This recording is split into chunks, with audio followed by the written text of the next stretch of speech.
2013 সালের ৩রা জানুয়ারি প্রতিষ্ঠিত হয় ময়মনসিংহের এই তারাকান্দা উপজেলাটি। তবে এর আগে এটি ফুলপুর উপজেলার অধীনস্থ একটি থানা ছিল।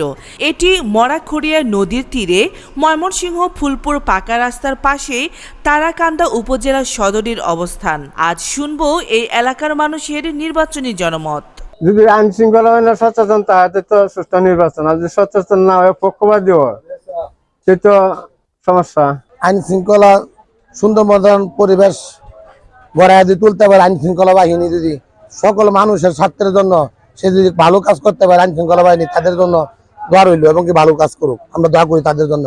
যৌথ ভূমিকা থাকা প্রয়োজন যাতে নাকি কোনোভাবেই বিশৃঙ্খলা সৃষ্টি না হয় নির্বাচনের মধ্যে।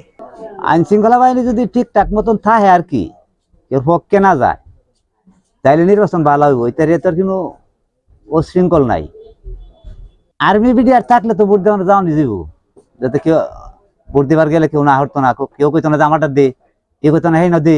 ভালো নির্বাচন দেওয়া না হলে দেশের পরিস্থিতি খুবই খারাপই হইব, ভালো হইতো না। নির্বাচন ছাড়া দেশ চলে না, খারাপ হবে। যদি সুষ্ঠু নির্বাচন না হয় তা খারাপ হবে। কারণ মানে গালি গন্ডগোলি হইব, খালি যে কইব চুরি করছে, অন্যায় করছে, ভোট ডাকাতি করছে, অবস্থা তো খারাপ হইব।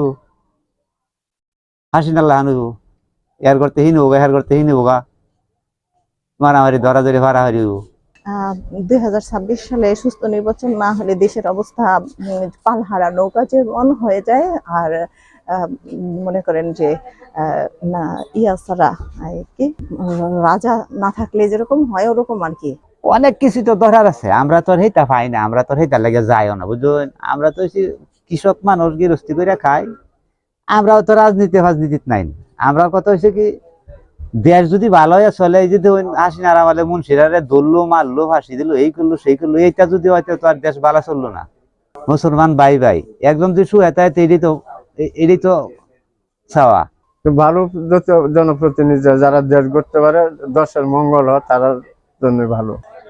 একজন মানুষের গুণাগুণী তাদের ওয়াল সাইডে ভালো থাকতে হইব, না থাকলে তো হয়তো তার মতামত কোন গুণাগুণ তো নাই, না থাকলে তো না। রাষ্ট্রীয় গুণাগুণ, মানুষের মধ্যে শ্রদ্ধা, ভালোবাসা এবং কি সকল দিক দিয়ে সবকিছু ভালো রাখতে হবে তার।